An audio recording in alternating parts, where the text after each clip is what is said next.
Jimmy Akin's Mysterious World is brought to you by the StarQuest Production Network and is made possible by our many generous patrons. If you'd like to support the podcast, please visit sqpn.com/give. You're listening to episode 205 of Jimmy Akin's Mysterious World, where we look at mysteries from the twin perspectives of faith and reason. In this episode, we're talking about the mysterious Isdal Woman. I'm Dom Bettinelli, and joining me today is Jimmy Akin. Hi, Jimmy. Howdy, Dom.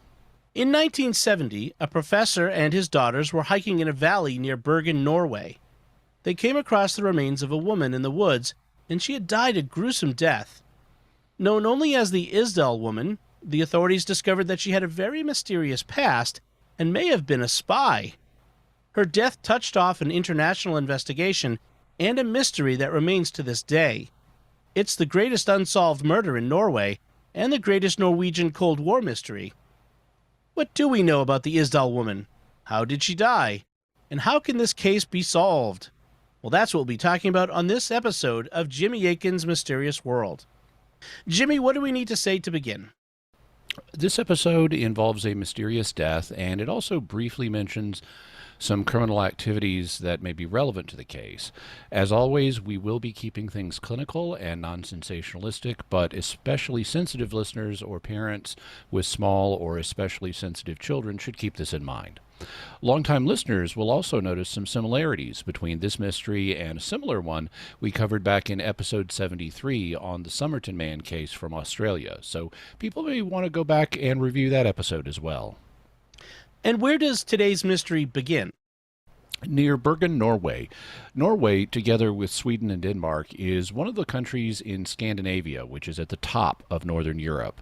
Bergen is the second largest city in Norway after the capital of Oslo.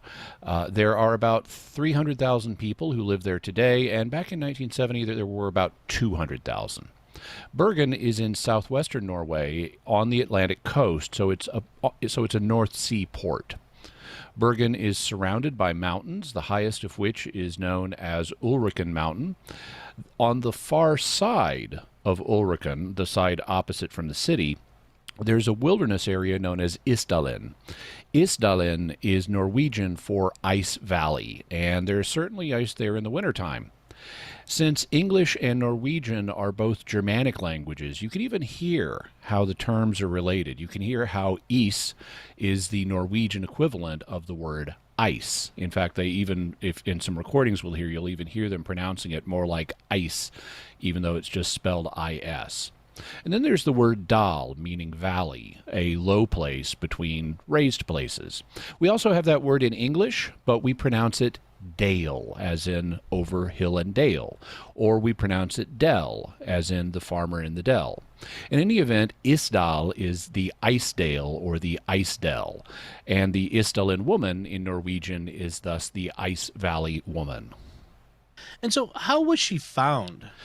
On Sunday, November 29th, 1970, a professor and his two daughters, who were aged 10 and 12, were hiking in the Isdalen area. The older of the two daughters spotted the body, which had been badly burned. This being the days before cell phones in 1970, they turned around and hiked all the way back to find a phone and notify the police, which meant that they had about an hour's hike before they could even tell anybody. And what did the Bergen police discover once they finally got out to the site? They found the partially burned body of a woman, of course, but right from the start, the situation was weird. In the first place, there wasn't a campsite nearby, so this wasn't a case of someone who went camping and then had an accident with their campfire. Also, the woman was lying down, and the top of the body was much more severely burned than the back of the body was. So this didn't appear to be an ordinary sort of accident, and so the Bergen police contacted a group of specialists in the capital city of Norway, Oslo. The specialists were the Norwegian Criminal Investigation Service, a group known as Kripos.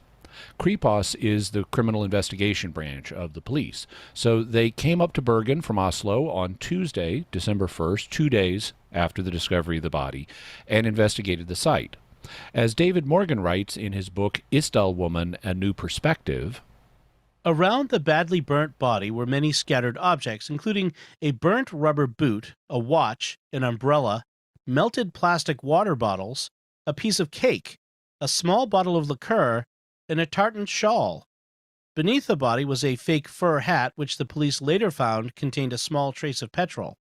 There was no obvious way to identify the woman, no passport, no documents, or set of keys.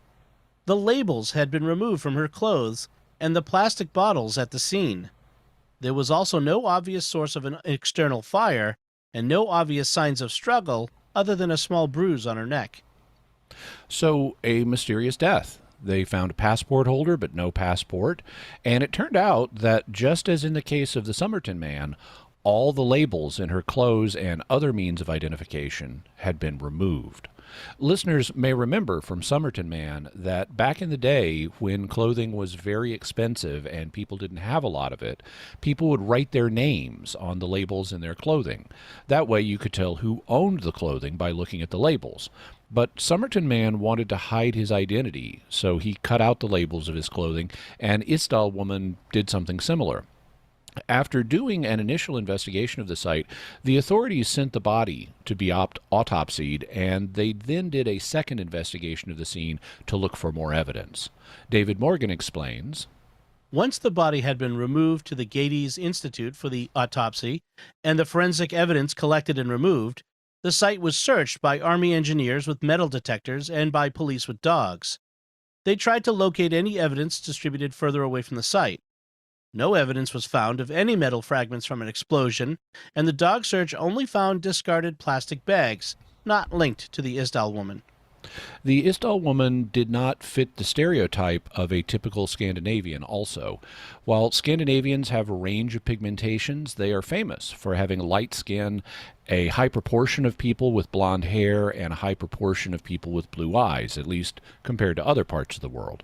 This is due in part to the fact that they live at very high latitudes, close to the North Pole, or closer to the North Pole, so they get less sunlight, especially during winter. And since the sunlight is less strong, it strikes the planet, I should say it is less strong because it strikes the planet at a steeper angle up there. And why would that result in them having lighter pigmentation? All humans need vitamin D to survive, and it isn't found in very many foods. So the main way that people have gotten it historically is from exposure to sunlight. Our skin takes the ultraviolet radiation from the sunlight and uses it to make vitamin D. But the main pigment that gives our skin color is melanin. It's a dark pigmentation, and melanin helps block UV light. As a result, people whose ancestors grew up in high latitudes, like the Scandinavians, evolved to have less melanin in their skin so that they could get as much UV light as possible to make the vitamin D they need. But the Isdal woman was pigmented differently than the Scandinavian stereotype. Her skin was a bit darker, and she had brownish black hair and brown eyes. This would have been even less common in Norway in 1970 than it would be today, because there was very little immigration at the time, and most Norwegians' ancestors had been in the country for ages. So, not having any identification for her, they thought Isdal woman might be a foreigner. If she wasn't a local, how did they go about trying to identify her? They started checking with the kinds of places that you might find foreigners, like local hotels, youth hostels, and travel facilities in Bergen. Since nobody had reported her missing, they thought Isdal woman might have been traveling alone, and that was very unusual for a woman in 1970. Back then, very few women traveled in Norway alone. Also, this made it easy for them to go to hotels and hostels and say, have you recently had any women, possibly foreign women, who stayed with you and were traveling alone? And they immediately got 2 hits in the nearby city of Stavanger, Norway, which had about 80,000 people in 1970. Stavanger is about 130 miles south of Bergen, and it's also a coastal city. You could travel between the two by taking a hydrofoil boat, which is really cool. So, who were the 2 foreign women traveling alone that they heard about? The first was an American tourist named Julie Valentine, but they were told that she had gone to Sweden and was then returning to Seattle, Washington in the United States. So they focused on the other lead. This was a woman named Finnella Lorc, who had been staying in the St. Swithin Hotel in Stavanger. According to David Morgan, She was described as an Oriental or a Mediterranean-looking woman with a round face, with a gap in her teeth at the top. She spoke German and English badly, and possibly had a lisp, as she had difficulty saying the letter S. She spent many of the 9 days in Stavanger either in her room drinking alcohol or going for long walks, returning with muddy boots.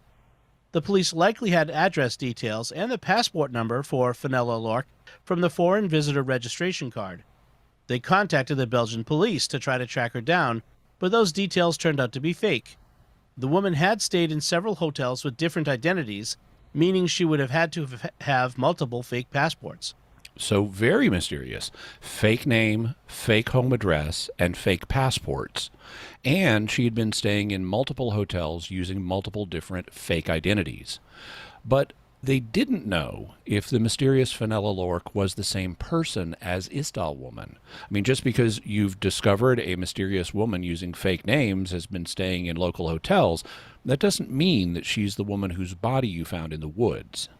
Then how did they go about trying to determine if they were the same person? On Wednesday, December 2nd, they got a break when they discovered that the local railway station had some unclaimed luggage. Someone had checked 2 suitcases at the railway station on Monday, November 23rd, almost a week before Isdal Woman was found. But on Friday, November 27th, 2 days before Isdal Woman's body was found, the employees at the train station realized that the suitcases hadn't been claimed, and when the railway employees read about Isdal Woman in the papers, they thought the unclaimed suitcases might be hers, so they gave them to the police as part of their investigation. David Morgan explains what they found when they looked inside. The suitcases retrieved from the lost property at the railway station on the 2nd of December 1970 contained clothes, shoes, a wig, currency from different countries, including Germany, Norway, Belgium, Britain, and Switzerland, cosmetics, a comb and a hairbrush, some teaspoons, and a tube of eczema cream. In addition to these things, there was a pair of sunglasses, and these sunglasses had a fingerprint on them that matched the fingerprints of the Isdal Woman. So they knew they had Isdal Woman's luggage, even though they didn't yet know if she was the hotel guest Finnella Lorc. They thus did a careful study of all the items in the suitcase, and there were some mysterious things to discover. For a start, the clothing they found also had the labels cut out, presumably to keep her identity hidden. Even if she hadn't written a name in the clothing, the names of the stores where she bought it might be used to trace her. They also found a wig, which was described as being mahogany brown color, and people sometimes use wigs to disguise themselves. And the tube of eczema cream they found was prescription-only stuff, but she'd rubbed off the patient and pharmacy information, so she couldn't be identified from that. They also found maps of Scandinavia, which wouldn't be unusual for a traveler, and they found a scalpel-like knife. And, of course, knives have lots of purposes, like cutting out labels and rubbing off identifying information. And they found money, quite a bit of money. Morgan mentioned that it came in from multiple countries, which wouldn't be surprising for an international traveler in Europe. But what was surprising was the amount. Among what she had were 500 mark notes, so 500 German marks. I checked the records, and that was equivalent to about 1,800 American dollars in 1970, or $13,000 today after the inflation the government has caused. So she was traveling around with more than the equivalent of $13,000 in cash. And they also found she had 2 notebooks in the luggage. What did these contain? One notebook was blank, but she had inserted a number of things into it. These included a picture of the Virgin Mary and the baby Jesus, a card with a religious scene, and a postcard with a horse-drawn sleigh. The religious images suggested to some that she might be Catholic, which is what you'd expect if the so-called Finnella Lorc was from Belgium, as Belgium is a majority Catholic country, even more so in 1970 than today. While the first notebook was blank, the other notebook had writing in it, and the writing was very interesting. One page had several columns of letters and numbers in what appeared to be a code, so they sent to have it decrypted. Finally, the suitcases also contained a bag for a shoe store in the city of Stavanger, and this provided the link they needed to hotel guest Finnella Lorc. When they went to the shoe store, the staff told them they did have a customer matching Finnella's description, and she bought a pair of size 38 celebrity sailor boots, matching the one found with Isdal Woman's body. So they concluded that Isdal Woman was the hotel guest Finnella Lorc, and they were one and the same person. And when did they get the pathology report back on her body? On Monday, December 7th, just over a week after finding her body. One of the things they always look for when they have an unknown person is their dental work, and they found Isdal Woman had a lot of it done. Morgan explains, The number of fillings and teeth indicated poor dental hygiene initially, with extensive repair work with expensive gold fillings and bridges later in her life. The source of these bridges was determined by Interpol to be from Spain or Italy. although they weren't sure of that. They just thought that some of the dental work looked like it used the kinds of bridges that Spanish and Italian dentists used. But others have said that the dentistry looks like it could be German or from farther east, like Poland. As far as Isdal Woman herself, the autopsy report described her this way. She had brown eyes, was 164 centimeters tall, or 5 feet 4 inches, round face, slender, more than 12 to 14 refilled teeth with expensive gold bridges. In her hair, she had a blue and white hairband with stars and flowers.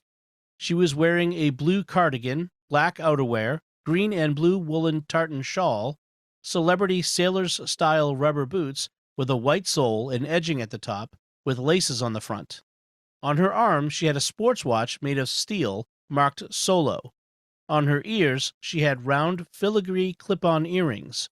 On her head, she wore a dark leather hat with imitation fur. She was in possession of a blue nylon woman's umbrella. The most significant findings in the autopsy related to the cause of death. It turns out there was more than one thing involved. The fire alone was not responsible, though she was alive when the fire was burning. There was soot in her lungs, which meant that she was still breathing during the fire. Part of her death was thus listed as due to carbon monoxide poisoning due to the smoke inhalation. But carbon monoxide wasn't the only thing poisoning her. Her blood also contained high levels of barbiturates. Barbiturates are a class of drug that serves to depress or slow down the central nervous system. The barbiturate she had in her was phenobarbital, which was a very common drug at the time.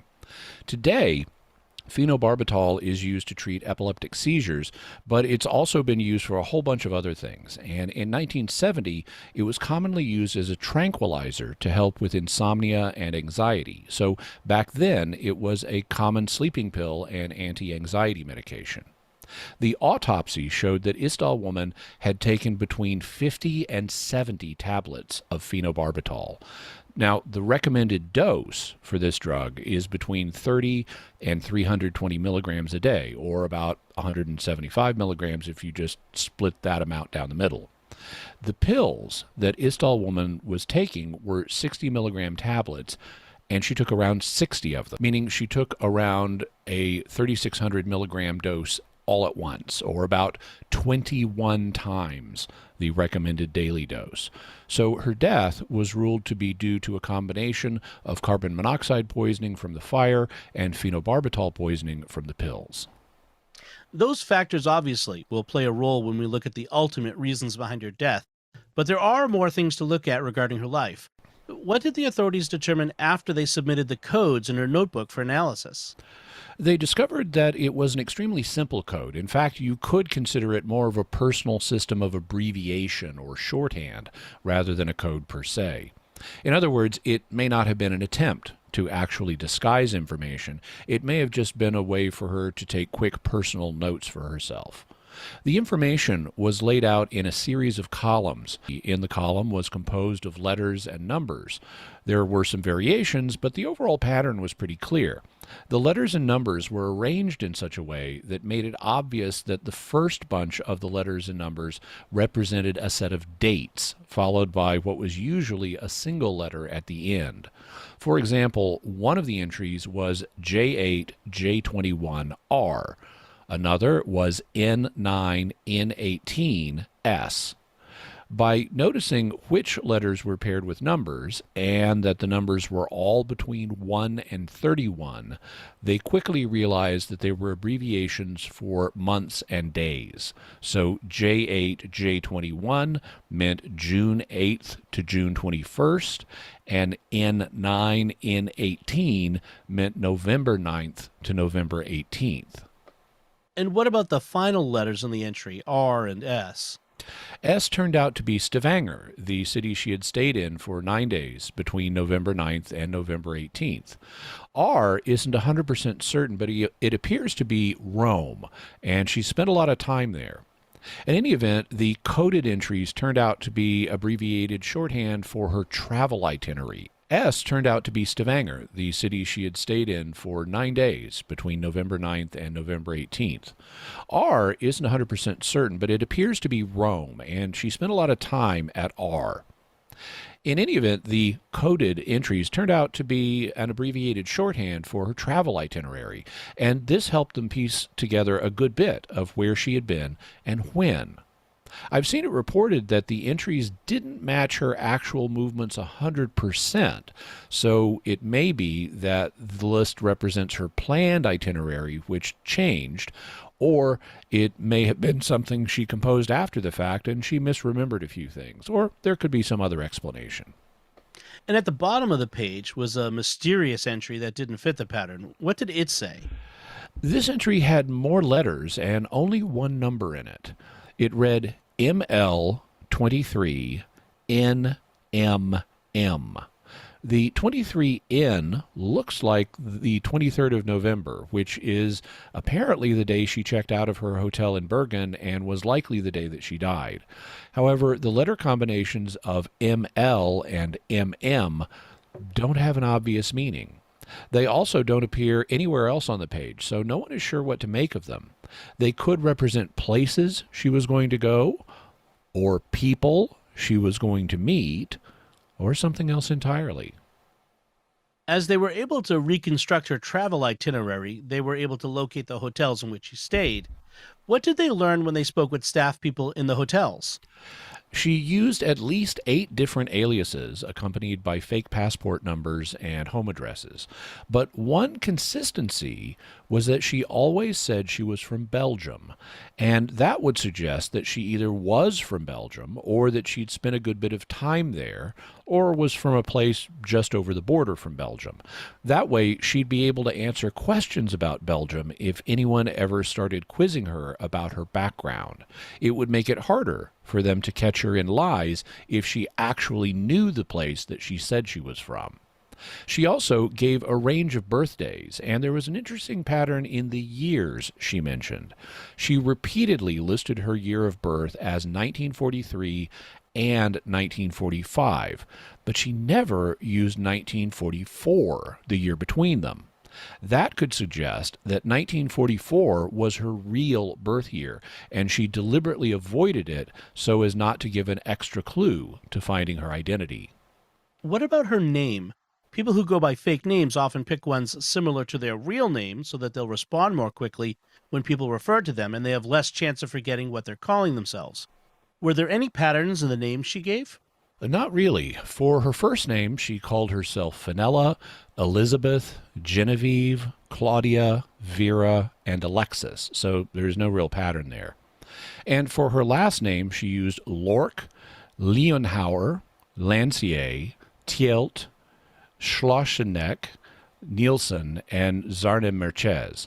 So No clear pattern with either name that could let us guess her original name, although the fact that her last names tended to either begin with an L or have an L in their first syllable could mean that she had a last name with a prominent L.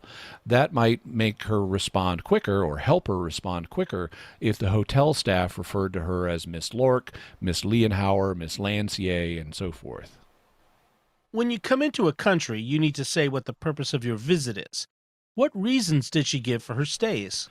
She gave a number of them. In one case, she said that the purpose of her visit was tourism. However, in most cases, she said that she was there on business.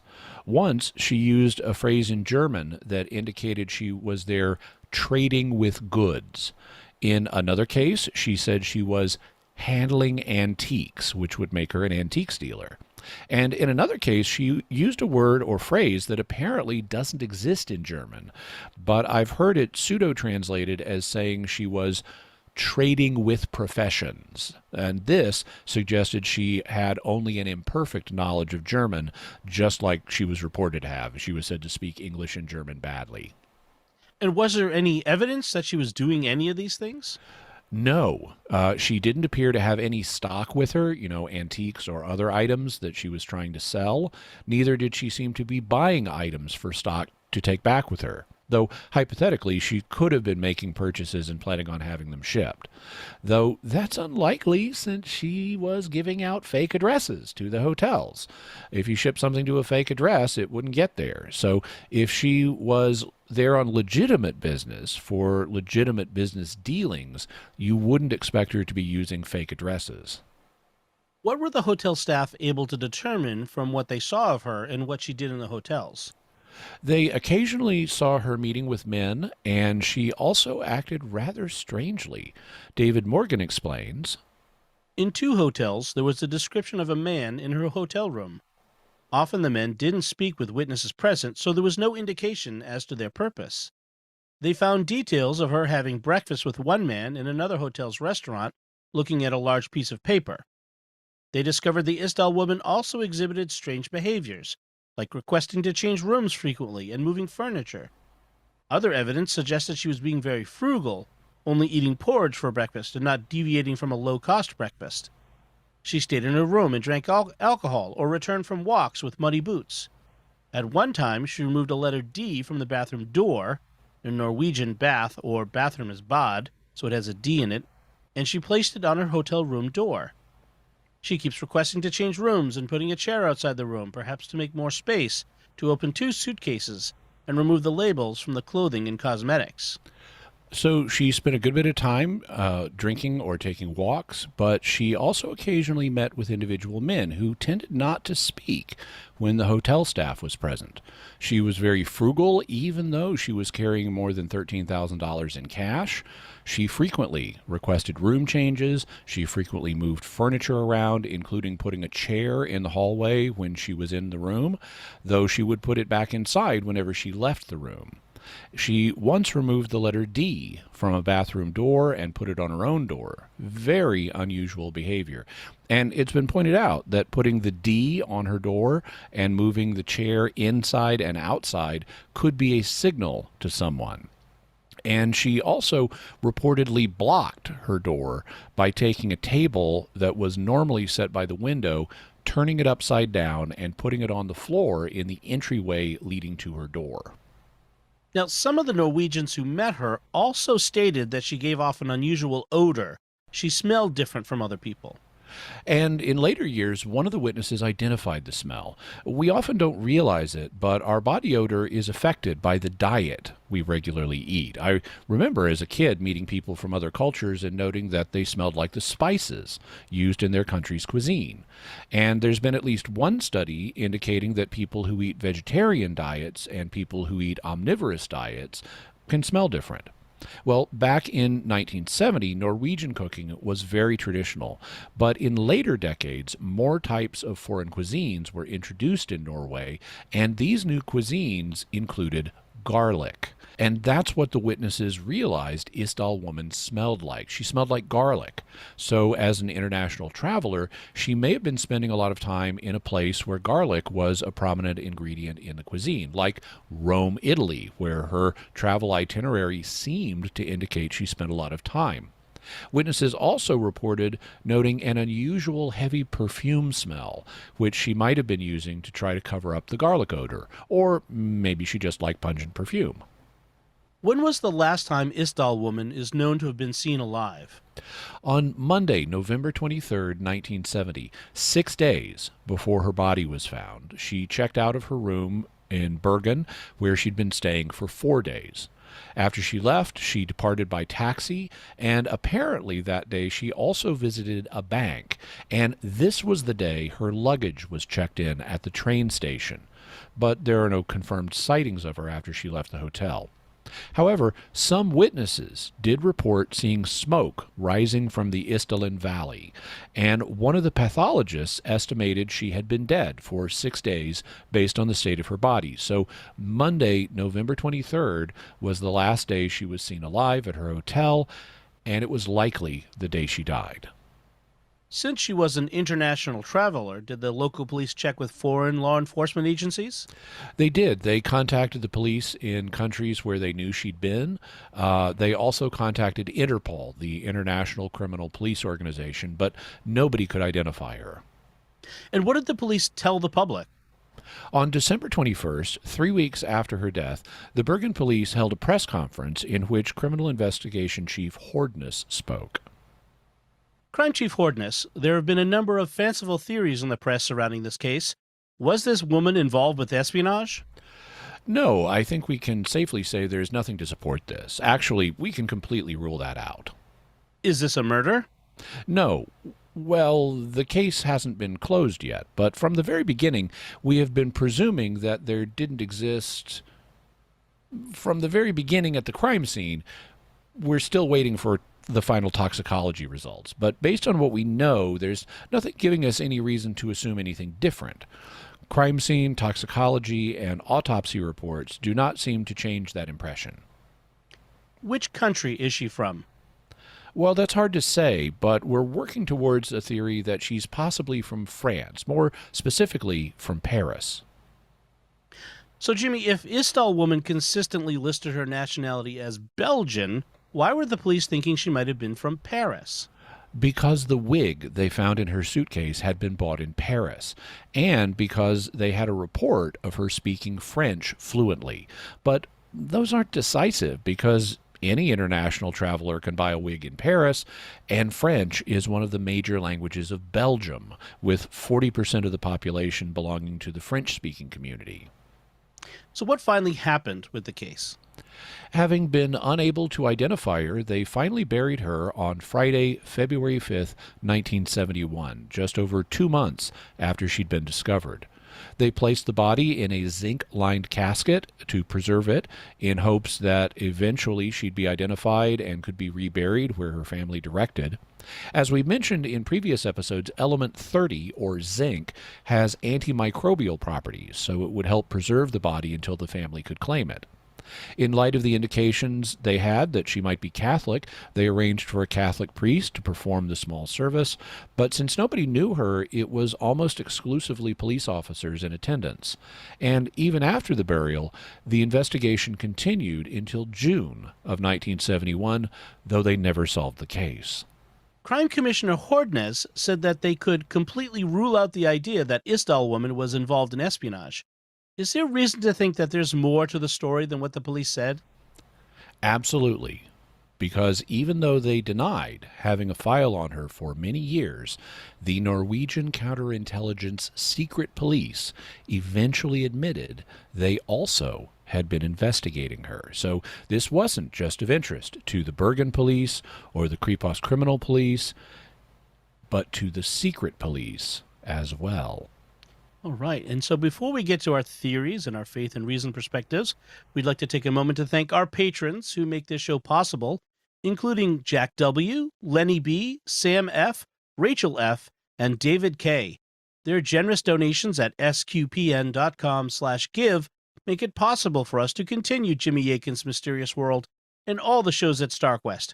You can join them by visiting sqpn.com/give. Jimmy Akin's Mysterious World is also brought to you in part through the generous support of our sponsors, including Aaron Ferguson Electric and Automation at aaronv.com, AARONV.com, making connections for life for your automation and smart home needs in North and Central Florida.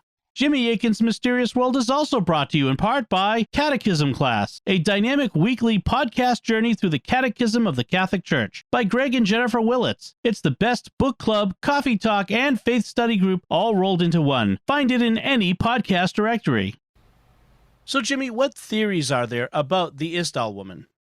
There are two basic kinds of theories that we need to consider here. The first involves who she was, and the second involves how she died. When it comes to who she was, there are a number of possibilities. She could have been just an innocent traveler, or she could have been a criminal of some kind, including being a spy. When it comes to her death, it could have been an accident, it could have been suicide, or it could have been murder. These basic theories can then be combined in different ways. For example, she could have been an innocent traveler who died as a result of an accident, or an innocent traveler who got murdered, or a criminal who committed suicide, or a spy who got murdered, and so forth. Okay, so what can we say about Isdal Woman from the reason perspective? Let's start with the manner of her death. We know she died as a result of the sleeping pills and the fire, but what did the pathologist ultimately decide led to that? The pathologist ultimately did not make a determination. They did not decide whether it was an accident, a suicide, or a homicide. They left that issue open. Could it have been an accident? No, though some have proposed this theory. For example, it's been suggested that she was out in the woods and decided to light a fire, perhaps to get warm, and then something happened, like maybe she dropped a can of hairspray into the fire and it exploded. That could explain why the top surface of her body was burned much more than the back surface, because she was facing the can of hairspray and the fire when the explosion happened, and then she fell over backwards, perhaps hitting her head on a rock and knocking herself out, allowing the fire to do its work. And what's wrong with that theory? In the first place, it doesn't look like she or anyone else was trying to build a campfire. It looked like she was deliberately burned, not that anyone was trying to build a small fire separate from her body. Also, there was no can of hairspray found at the site or the remains of a can, even though they searched extensively for it. More fundamentally, there's the 50 to 70 sleeping pills she took. You don't accidentally take 60 sleeping pills while you're out on a hike. That's something that happened deliberately. Either she herself deliberately took that many pills, or someone forced her to consume them. But whether the fire involved some kind of accident or not, the sleeping pills were deliberate. Therefore, this was no case of a simple accident. It had to be either suicide or homicide. If we can eliminate one of the death theories that quickly, can we eliminate any of the identity theories as readily as that? Yeah, because there is no way this woman was an innocent traveler. Innocent travelers do not maintain 8 or more false identities, including false passports. Ordinary people would not even know how to get false identity documents like that. And false passports on the black market are expensive, so she would have had to have used significant financial resources to get them. And ordinary innocent travelers wouldn't know how to get them, and they would never spend the money to get 8 of them, even if they knew how. So she was no innocent traveler. The only scenario that makes sense is that she was engaged in some kind of criminal activity that required her to keep her true identity secret and to switch frequently between multiple false identities. Now, you'll note I said that's the only scenario that makes sense. Of course, you could propose that she wasn't making sense. She wasn't in her right mind. Instead, you could propose she was a crazy person who was super paranoid and spent all her money and used the false identities for no reason. Now, you'll note that I said that that's the only scenario that makes sense. Of course, you could propose that she wasn't making sense, that she wasn't in her right mind. Instead, you could say she was a crazy person who was super paranoid and spent all the money and used the false identities for no reason. However, when you see something or someone acting like an international criminal, the most likely explanation is that they are an international criminal, not an innocent, crazy person who happens to be acting like an international criminal. So I proceed on the most likely interpretation of the facts so far. Isdal Woman was engaged in some kind of international criminal activity, and she either committed suicide or was murdered. If she was a criminal, what kind of crimes would she have been committing?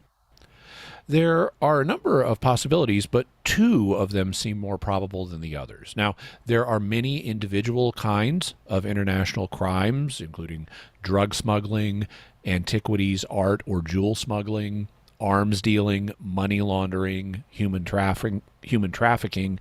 So Isdal Woman could have been part of an international crime ring, but there isn't evidence of any of these particular crimes in her case. Instead, the two that could have evidence supporting them would be prostitution and espionage. What evidence would be consistent with the idea she was a prostitute? By all reports, she was very physically attractive. She also dressed stylishly in a way that called attention to herself. And she was seen with individual men, sometimes in her hotel room, though they were only seen sitting quietly in the room with her, fully dressed and not in the bed or in a state of undress. And also, prostitutes may assume aliases to make it harder for the police to catch them. What would be the argument against her being a prostitute? If she was a prostitute, she was a very unusual one. Most prostitutes are poor and operate locally out of a single place, such as the red light district in a single city. By contrast, Isdal Woman apparently had quite a bit of money and was an international traveler going all over Europe. I guess it's possible that she was some kind of high-priced courtesan who catered to wealthy clients, and you might expect to find such a person in major European cities she visited, like Paris and Rome, but not so much in 1970s Norway. Also, she smelled funny to people in 1970s Norway. There were the reports that she smelled like garlic, and others reported her using an unusual perfume, which might have been to cover up the garlic smell. But you'd expect a high-price courtesan to be more attuned to her clients than that. There's also another factor weighing against the prostitute theory, which is the hotels that she stayed in. What can you tell us about that? It may come as a surprise to people who live in America, where all our hotels are secular, but in Europe there are explicitly Christian hotels. The purpose of these hotels is to promote Christian values within their walls, and as a result, they can have very strict rules. If they're Protestant, they may prohibit the drinking of alcohol, and they certainly have strict rules regarding visits by members of the opposite sex, like men visiting the rooms of women, especially during the evening hours. And what does the record show about Isdal Woman? Although she was an international traveler, she often stayed in this type of Christian hotel. In some hotels, she may have spent time alone, drinking in her room, but she was not living the kind of high life where a prostitute could cavort with her clients. If she wanted to do that, or if she wanted to engage in any of the standard kind of criminal activity, she would not have checked into hotels with stricter Christian codes of conduct for the guests. That's a sign that she either wasn't a prostitute or any other kind of standard criminal. What about the idea Isdal Woman was a spy? Before we get into that subject, we should point out that being a prostitute and being a spy are not mutually incompatible. Intelligence services frequently use prostitutes to gain information or compromise targets. This is a practice known as honey trapping, and the person who does the seduction is known as a honeypot. So it is possible that Isdal Woman was in the service of an intelligence agency and was serving as a honeypot. So why would anyone want to send spies to Norway in 1970? Because it was the Cold War, and because Norway is part of NATO, and because Norway shares a border with the Soviet Union. As a result, Norway was a strategic location in this period, and we know that there were a lot of spies in the country during the Cold War. In 2018, the BBC and the Norwegian national broadcaster NRK began producing a podcast series on Isdal Woman called Death in Ice Valley. In it, they pointed out that the city of Bergen itself was a place of Cold War interest. The biggest naval base in Norway had moved to Bergen in the early 60s. So what we saw in the streets of Bergen too were a lot of marine soldiers going out on leave for evening. And in the sea outside Bergen, there was regularly big NATO exercises when warships from USA, from Germany, from England were in the harbor, very often in the weekends when they had a rest in the rehearsals. And there were submarines coming here, and during all the 60s and 70s there were a lot of sightings of submarines in the fjords in the western part of Norway, which most likely were Russian submarines, so to see if there was some marine installations used. Because, of course, in the 1960s and 70s, the Cold War was more or less on its strongest. It was quite a big fear of a war against the Soviet Union. So the Soviets were nosing around the Norwegian fjords with their submarines looking for NATO activities, and they'd also want to get agents on the ground to investigate inside Norway. And where Eastern Bloc spies go, Western Bloc spies go, because America and its NATO allies would want to keep tabs on what the Soviet spies were doing as part of their own counterintelligence efforts. So if Isdal Woman was a spy, she could have been working for NATO, for the Warsaw Pact, or for someone else like Israel. What would the argument be that she was not a spy? Well, first, spies generally try not to call attention to themselves. They try to blend in. But Isdal Woman stood out prominently in 1970s Norway as an attractive foreign woman traveling alone. Second, it's also been said that if she were a Soviet agent, she would have had only one or two alternative identities, although she may not have been working for the Soviets, but for an agency that had different identity masking practices. Or she just may have been an unusual case. Third, most spies don't bounce rapidly from place to place over the course of a year the way that Isdal Woman had been doing in 1970. Instead, they embed in a single location and try to become experts on it, or they undertake a few targeted missions. But there is one class of spy that might undertake the kind of mission that could fit Isdal Woman's travel itinerary. That would be a courier, someone sent to make contact with locally embedded assets, to give them instructions and to bring back information. And a courier might use more than one or two identities to try to mask their extensive international travels. And if she was acting as a honeypot, she could have been calling attention to herself to recruit and seduce new assets, or otherwise keep herself attractive to manipulate existing assets. Is it possible that if she were a spy, she may not have been following best spy practices, and that's what resulted in her calling attention to herself? It's quite possible. Just because someone's a spy doesn't mean that they're good at their job. In fact, Isdal Woman may not have been serving as a honeypot at all. If she was born in 1944, she would have been 26 years old, which is quite young for a spy. So she may have been an inexperienced agent working as a courier who called too much attention to herself. In fact, that might be why she ended up dead. There's a long history of spies being bunglers who completely botched their assignments, which is something we'll talk about in future episodes. In the meantime, for the sake of a concrete illustration, can you give an example of a spy who could be a notorious bungler? I'd point to former CIA agent E. Howard Hunt. We talked about him back in episode 7 on the Watergate break-in. He was a notorious bungler, and Watergate was only one of the operations he botched. He is known, for example, to have used really bad disguises that actually called attention to himself. For example, at one point, Hunt went to the hospital room of a Mrs. Dita Beard to speak with her, but he was wearing a cheap red wig that actually called attention to him. In their book, All the President's Men, Woodward and Bernstein write, Woodward had reached Mrs. Beard's 24-year-old son, Robert, in Denver. Woodward asked if he recalled a visit to his mother by Howard Hunt. Beard said that a mysterious man wearing a cheap wig and makeup had visited his mother in the hospital just before she issued her statement. From pictures I've seen, it could have been Howard Hunt, but I couldn't tell, Robert said. The man refused to identify himself. He seemed to have inside information about what would happen next. He was very eerie. He did have a red wig on, cockeyed, as if he'd put it on in a dark car. I couldn't have identified my brother like that.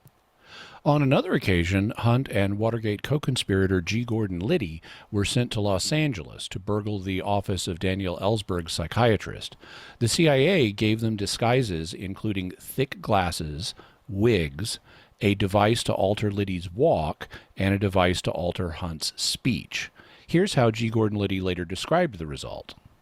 In order to alter my appearance, I was provided with a pair of German-manufactured glasses. You'll see that they appear to have Coke bottle bottom lenses and would give any viewer of someone wearing these the idea that I was just this side of total blindness.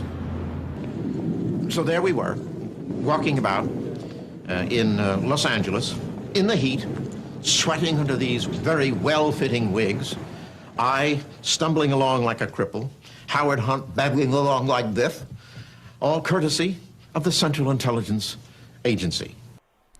So, yeah, there's a lot of incompetent spycraft, and as a result, I don't find the "she called too much attention to herself to be a spy" argument at all persuasive. That rebuts an argument against her being a spy.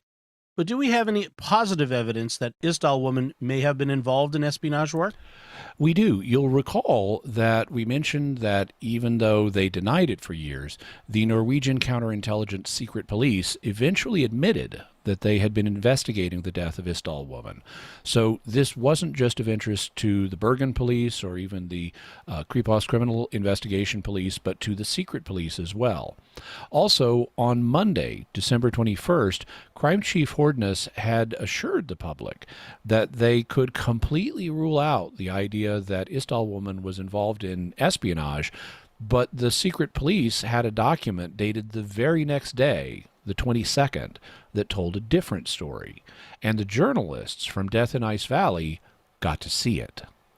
Well, we're here at the secret police in Norway, holding the secret file of the Isdal Woman. We see here they're marked with secret. Yes, that's the classification from 1970, and secret in the Norwegian system it's the second highest classification.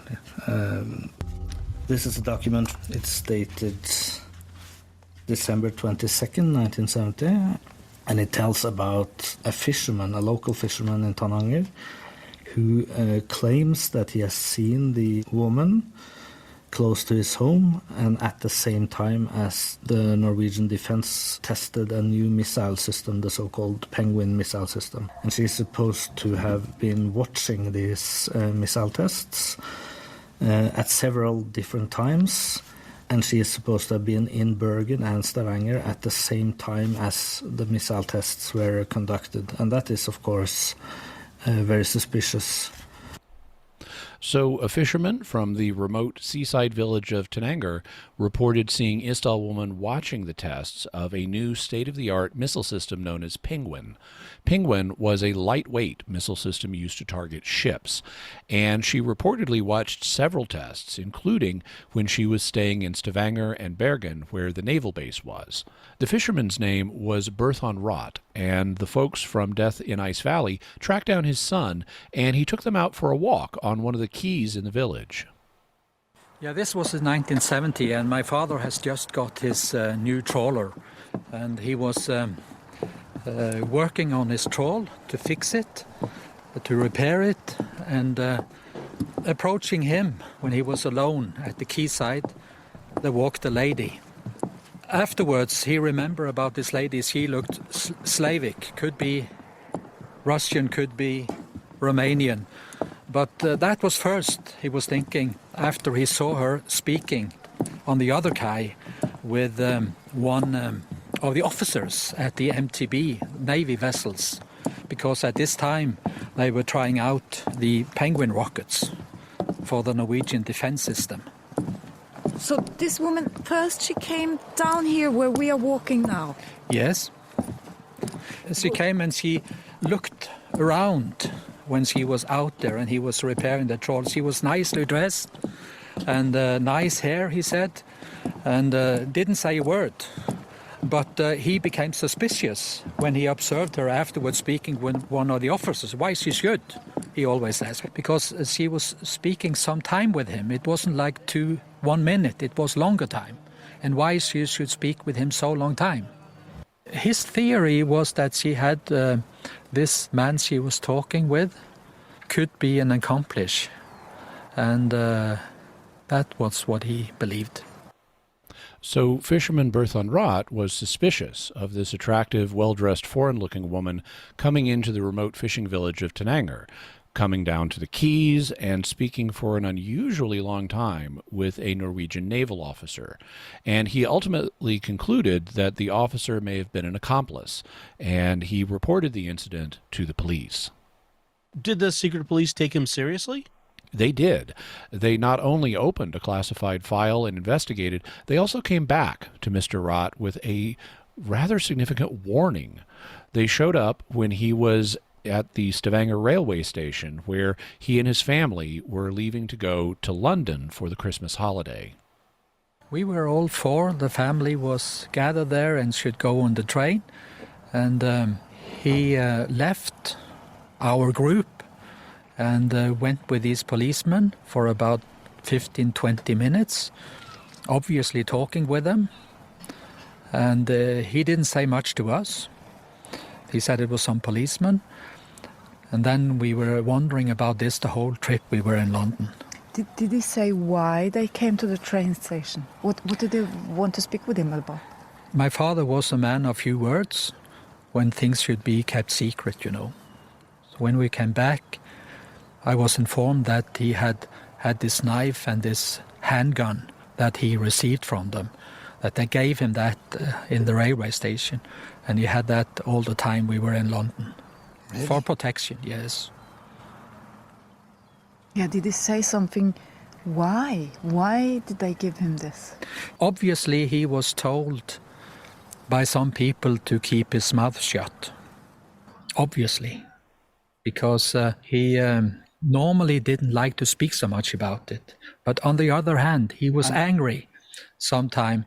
He was rather upset about that, why he was not properly informed.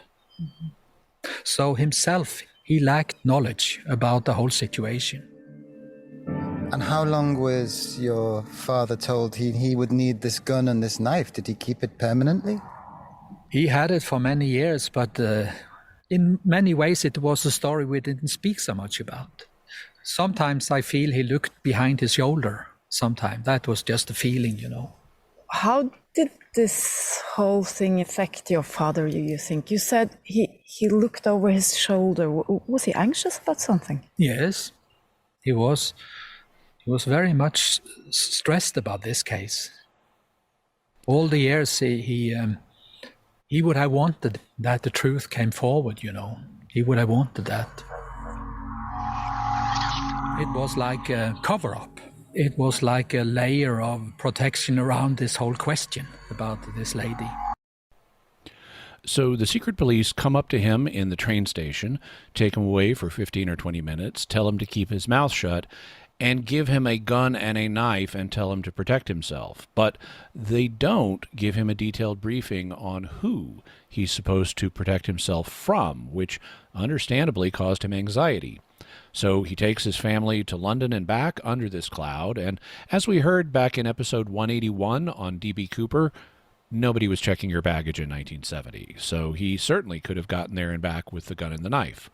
He then kept the gun and the knife for years, occasionally looking over his shoulder and resenting the fact that the truth never came out about Isdal Woman, feeling that the authorities were covering up what they knew.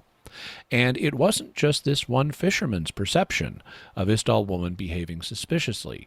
She also acted suspiciously in the hotels, like with the repeated requests to change rooms and possibly arranging signals as to whether she was in or out. And the investigation into her movements in Norway showed that she also was in Stavanger and Bergen when the missile system was being tested. Let's talk about the men she was meeting with while she was in Norway. Could they also have been espionage contacts? They could have, and the way they behaved in front of witnesses could be suggestive of that. Like Isdal Woman, they acted very strangely and not particularly friendly. There appear to have been at least 3 such men that she was seen with. One of them was an older gentleman who looked like he may have been Norwegian. Death in Ice Valley spoke to a waitress who served them at dinner in the hotel. She was with a man. She had a serious face. Yes, and don't say much. Do you speak in German? Yes, yes, To the staff? yes. Was it a different language with the man? Did you hear anything from the conversation? Don't conversation. This is only eat, and he sit with one paper, and she don't say anything. They were silent. Yes. A sheet of paper? Yes, not newspaper. Was he writing or reading? No, she is reading the paper. But they were sitting together because they knew each other? Yes. But that you didn't see them talk to each other? No, So it wasn't a romantic dinner or something. not romantic. Was it more like a meeting between the two of them? Yes. So they had a dinner in which she looked very serious, and they didn't speak a word. Instead, they strangely passed a piece of paper between them. It was distinctly non-romantic and looked like some kind of unusual, serious meeting. This is not the kind of behavior that you would expect if the man were a business partner, a friend, a relative, or a romantic partner. And it's certainly not the kind of behavior you would expect if Isdal Woman was a prostitute trying to please a client. However, it is what you might expect if the man were engaged in espionage or other criminal activities, particularly if they were concerned that something might be going wrong. And who was the second man she was seen with? He was a dark-haired man that she visited a shop with. Death in Ice Valley spoke to the shop woman who served them. She was coming together with this man into the shop where I worked, and were going to buy a mirror. So they were discussing quite a lot before they finally found a mirror that was not too small and not expensive, just one of the cheapest that we had, yes. A mirror? A mirror, yes. Was it kind of a mirror which you were holding in the hand? No. It was a mirror to hang on the wall. It was about this size, a meter and a half. Yeah. At that time, I didn't think about it, but they were both foreigners. They looked Eastern Europe, something like that, and he was dark. It was not like they were very friendly to each other. Didn't sound like it was friendly. Like I said, they were sort of arguing when they were buying this. They weren't smiling or anything like that. They were sort of, oh. So a dark-haired Eastern European-looking man who spoke with her in a language the shopwoman didn't recognize, and who seemed to be having a low-key argument with Isdal Woman. Again, not the behavior you would expect from Isdal Woman if the man were a business partner, a friend, a relative, a romantic partner, or a client. And they bought a cheap 3 to 5 foot long wall mirror. If Isdal Woman was staying in a hotel, why would they buy a wall mirror? Unclear. No such mirror was left behind in her hotel or found with her belongings. It could have been for the man to take, or she could have planned to have it shipped elsewhere to wherever she lived, or the purchase of a cheap mirror could have simply been to justify why they were having a tense conversation in a shop. And people involved in espionage situations may wish to meet in public rather than in private, especially if they don't trust each other. That could explain both the mirror purchase and the weird wordless dinner she had. What about the third man she was seen meeting? She met him in private in one of the hotel rooms. When the maid came in to turn down the bed for the evening, she saw him. And when she opened the door, the maid found Isdal Woman sitting on her bed in a black dress with a young blonde man in a gray-collared suit sitting across the room. Here's what the maid reported seeing. She describes the woman with dark hair, beautiful face, dark eyes, pretty skin in the face, black dress, and seemed like she was in sorrow in some way. She was thinking she must have grief because she looked so sad. And This roommate, she just describes the man as around 25 to 30 years old.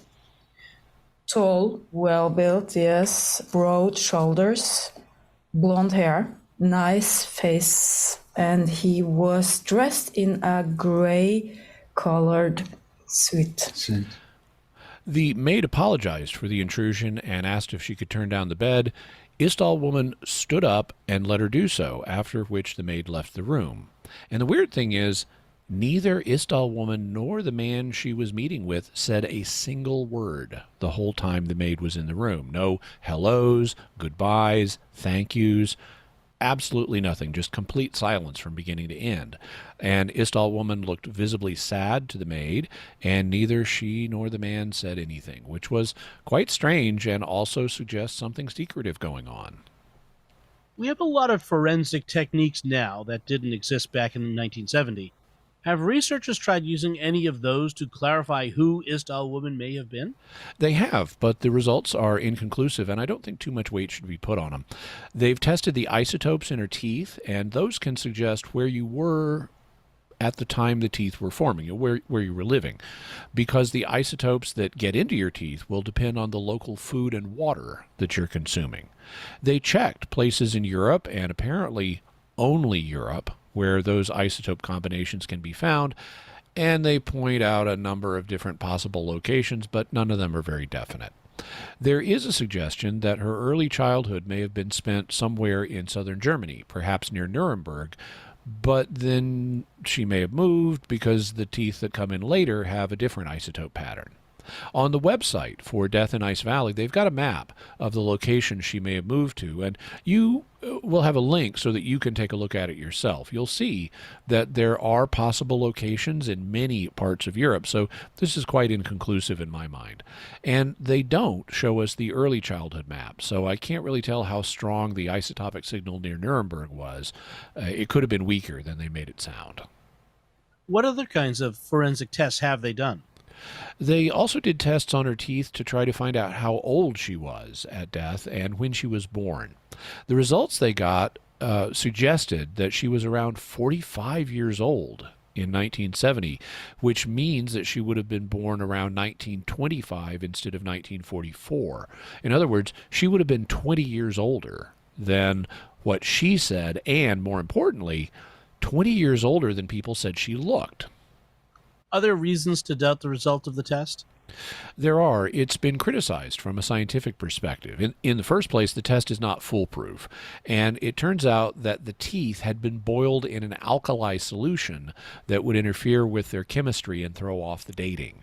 So I can't have confidence in that dating, and I think the evidence supports the view that she was born in the early 1940s, likely in 1944. I also think that Death in Ice Valley really goes off the rails here because they just accept the idea that she was born in the 1920s, and that leads them to spend a lot of time speculating about whether she might have been a German Jewish girl whose parents sent her away to escape the Nazis in the 1930s. I mean, that's an exciting scenario, and it's hypothetically possible, but it depends on accepting a single problematic test on her teeth that contradicts what multiple eyewitnesses said about her age. What about DNA testing? Have they done that? They have, as they were able to retrieve DNA from a tissue sample they had on file. They discovered that there are no matches for her nuclear DNA in the Interpol database, which is actually pretty small, so that didn't lead anywhere. They also checked her mitochondrial DNA, which we inherit only from our mothers, and they found out, big surprise, that her mother was of European ancestry, so that doesn't really narrow it down much. Why don't they check her DNA against public databases, like the kind people use to find lost relatives? Those have millions of people in them, and we might be able to determine her family of origin and then figure out who she was, like the way the Golden State Killer was caught, as we discussed back in episode 38. This is the most likely way of finding out her identity, and I think it is very likely it will eventually be determined in exactly this way. But the Norwegian police haven't used the process yet. Why not? Apparently, because of ethical legal privacy concerns, the use of public DNA databases to catch criminals is controversial, and thus far they haven't tried it with Isdal Woman. But a geneticist with the American DNA Doe Project offered to help in trying to push this line of investigation further, and we may eventually get results. Have there been any other interesting leads in the case? There is one that I find interesting. Wikipedia summarizes it like this. In 2019, after a publication on the case in Le Républicain Lorraine, an inhabitant of Forbach, France, claims to have had a relationship with the woman in the summer of 1970. The woman, a polyglot, supposedly had a Balkan accent. She pretended to be about 26 years old, but often dressed herself up to look younger and refused to share any personal details. She is said to have often received scheduled phone calls from abroad. The resident managed to rifle through her belongings and found various wigs and colorful clothes. He had also pilfered a photograph of the woman riding a horse. Suspecting she was a spy, he considered contacting the authorities, but was afraid to do so. His story and the photograph were published in a subsequent issue of the newspaper. There is very little proof of this account, and it easily could be wrong or even a deliberate hoax. However, the picture of the woman on the horse is available, and we'll have a link to it so you can see it for yourself. Even if we eventually learn Isdal Woman's true identity, that wouldn't reveal what happened to her. She still could have died either as a result of suicide or murder. So what can we say here?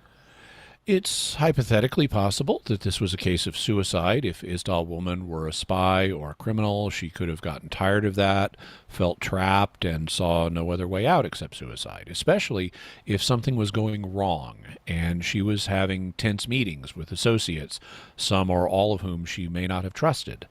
However, sleeping pills and setting yourself on fire is an extremely improbable way to commit suicide. Phenobarbital overdose was a way that some people committed suicide back in the 1970s, but people who wanted to kill themselves by going to sleep didn't also set themselves on fire. And Isdal Woman would have had to do that if this was a suicide, because she had smoke in her lungs from the fire, so she was still alive when it was burning. And self-immolation is an extremely unpopular way to commit suicide because nobody wants to be burned alive. Indeed, if people try that, they're likely to fail because as soon as you catch on fire, you're going to immediately regret it and start trying to put the fire out, such as by rolling around on the ground to quench it. Though if you've drugged yourself first, you might not be able to do that. Aside from the problem of setting herself on fire, are there other considerations that could point away from suicide? One is that they found a bruise on her neck, which could have been from an attack by her killer. But it also could have been an injury from a fall or something she'd gotten days before her death, so it's not much evidence. More significant is the fact that the day she died, she visited a bank in Bergen and checked her luggage at the Bergen railway station. Those are actions you wouldn't expect from a person planning on killing themselves. Getting money and checking bags with a temporary storage service both suggest that you're planning on coming back and going on a journey. More fundamentally, there was no obvious fuel source to get the fire started. Once it was burning, the wick effect could have taken over, as we discussed in episode 149 on spontaneous human combustion, but you need something to get it going. And there weren't any plausible fuel containers at the site. There were no remains of a hairspray can that could have exploded. The small quantity of liqueur that she could have used wouldn't be likely. And although the authorities did find a very small quantity of gasoline on the fur hat under her body, there was no container that held gasoline found at the site. And she still had some of the phenobarbital pills in her mouth. She hadn't swallowed them all. If anything, that would suggest that someone forced her to take the pills, but she resisted and tried to avoid swallowing all of them. Then someone poured gasoline on her, set her on fire, and took the container away with them. Professional assassins often shoot, stab, or poison people. Why would an assassin set her on fire in a remote location? to obscure her identity. That's something that applies whether or not this was a suicide or a murder.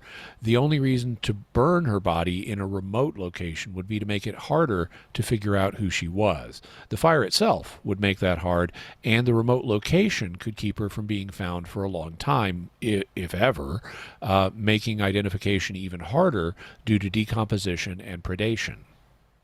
If she killed herself, why would Isdal Woman want to hide her identity? Whether she was a criminal or a spy, she had associates in Norway who knew who she was. Yes, but if she just disappeared and her body was never identified, her associates wouldn't know what happened to her. And that could protect her family and prevent reprisals. For example, if her gang or spy ring had an "if you quit, we'll come after your family" rule. On the other hand, if she was murdered, the killer or killers would not want the body to be identified to make it harder for the authorities to find them. And a fire in a remote location could serve those purposes. Did any witnesses see people in the area who might have been her killers? Possibly. After the initial run of Death in Ice Valley, they came back in 2019 with a special update edition of the podcast. One of the things they reported was that they had found a man named Ketil Keversoy who says that he saw Isdal Woman being followed by two men shortly before her death, and he very much wanted to tell the podcasters what he saw. I had to tell somebody about it because this tragedy filled me up. I have remembered it good for 48 years.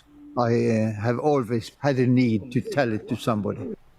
He reports that shortly before Isdal Woman's death, he was hiking near Ice Valley. He hadn't seen anyone in 2 hours, but then he saw Isdal Woman being followed on the trail by two men who were about 20 meters or 65 feet behind her. And they were not dressed for the cold conditions up in the mountains, but like they should have been dressed if they were down in Bergen. I had been walking for a couple of hours, and finally I saw somebody here. A lady first and two men behind, and they were very close, like they should go in the town. Next I saw her, I come closest to her, and I'm thinking she had not enough clothes on. And when we meet, she was very close. Her face was looking at me. And the face, to me, it looks like she was scared and she were giving up. And for me, when I go in mountains, I always say, hello. Everything stopped. The men behind, I met them a little bit further down. And how far behind were they? About 20 meters. Oh, okay. And they not communicated. But the faces was dead. It was wooden face on all.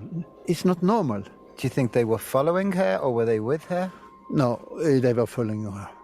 The lady know that they were coming after her. She only looks scared. And when she looked at me, I even feel that she started to say something, but she didn't. And then she looked also behind her and see these men, but I'm sure she know they were going after her. What do you remember about their looks? What did she look like? I remember the hair, dark hair, going down on the side, not too long, but something. And also the man coming behind had dark hair and was a little bit more brown in the skin than we are here, but not too much. So you thought they didn't look Norwegian, or? And they didn't. I was thinking South Europe. So he said hello to the woman he thought was Isdal Woman, and she started to say something back, but didn't, and then looked over her shoulder at the men following her. Everybody froze for a moment before they continued walking. Nobody said anything. The woman looked scared, but resigned to whatever was happening, and the men maintained wooden, expressionless faces. They had dark hair, like the man Isdal Woman was seen with when buying the mirror, and the men looked like they were from Southern Europe. What did Mr. Kversoy do after this encounter?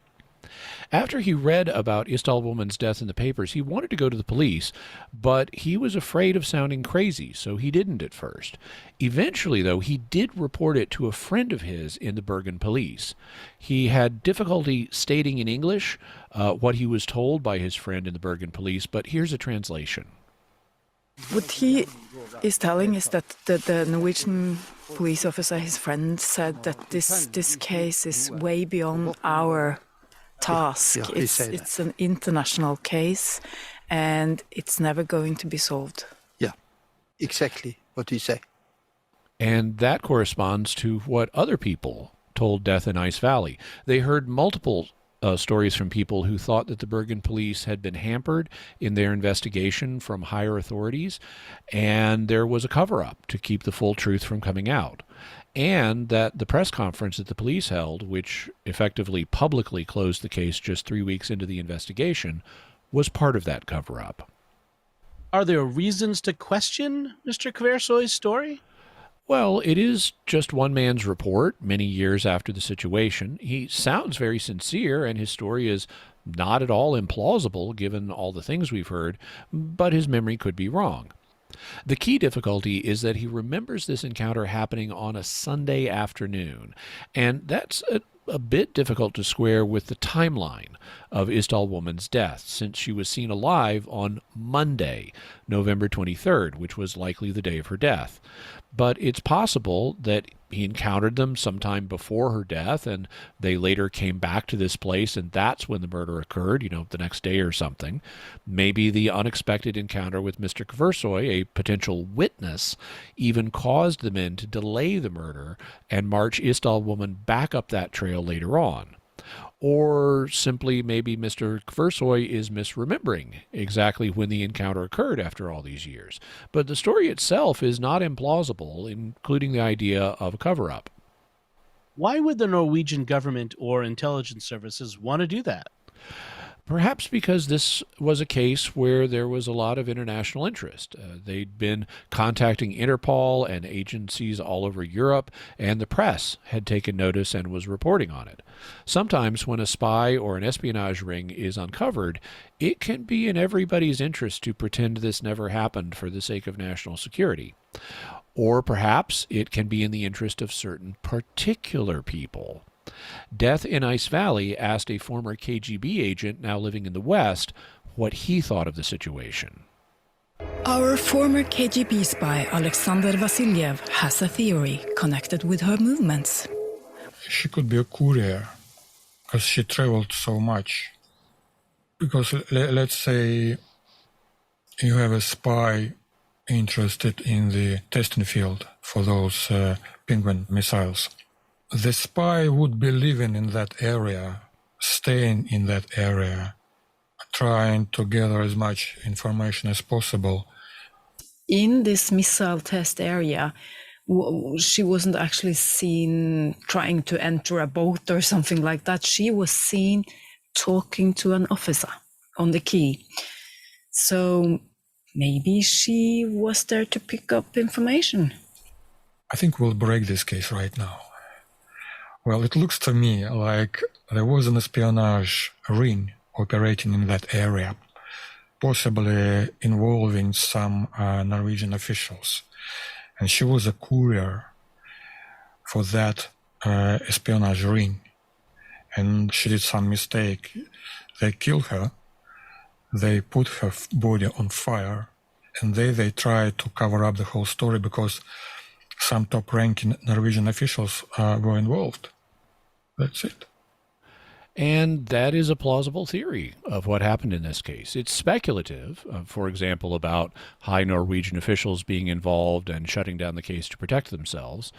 It also could have been shut down for other reasons, including simple bureaucratic incompetence and interagency competition and failing to share information with each other. But it's a plausible theory. So now what can we say about Isdal Woman from the faith perspective? If she was involved in a common sort of crime like prostitution or smuggling, that's bad. Espionage, though, is in a different category because it can be justified. Whether it was justified in her case will depend on who she was working for and why she was working for them. That's a matter we don't have enough information to evaluate. Obviously, both suicide and murder are grave sins, so that's a serious source of concern. And by the way, suicide is never the answer. There are always better alternatives, and anytime anybody has thoughts about suicide that won't go away, they should get help, and help is available. Also, despite the more than 50 years that have passed since her death, we can still pray for her. As Pope Benedict XVI pointed out in his encyclical on Christian hope, Spe Salvi, God is beyond the earthly reckoning of time, and so it's never too late to pray for anyone. So let's pray for Isdal Woman and everyone involved in the case, no matter what their role was. Is there anything we should say before we end? There are a lot of theories about Isdal Woman, and you'll find these in some of the resources that we'll be providing links to. In particular, David Morgan's book, Isdal Woman, A New Perspective, looks at an interesting theory. His view is that the investigation of the case may have been bungled, and that it was the American woman, Julie Valentine, who may have been confused with Finnella Lorc. But as always, I recommend that listeners keep their critical thinking skills alert and examine proposals from all points of view. So, Jimmy, what's your bottom line on Isdal Woman? Isdal Woman did not die as the result of an accident, nor was she an innocent businesswoman or traveler. Instead, Isdal Woman was a spy or a criminal who either committed suicide or was killed, and the evidence indicates that she was most likely murdered and that she was most likely a spy. Probably she was a young, inexperienced spy who made a mistake that led to her death, and this was then covered up afterwards, though for reasons we can't fully discern. By the way, I also just happen to note we've got these two mysterious deaths apparently of spies, Somerton Man and Isdal Woman. And I guess it's just coincidence. I mean, even though Somerton is spelled with an O, I assume it's etymologically related to summer. And then Isdal Woman is named after ice, which is cold. So you've got this hot cold thing going on here with the two mysterious spy deaths. I assume that's just a coincidence. Summertown Man and Isdal Woman. Yeah. All right, so Jimmy, what do we have for further resources on this topic?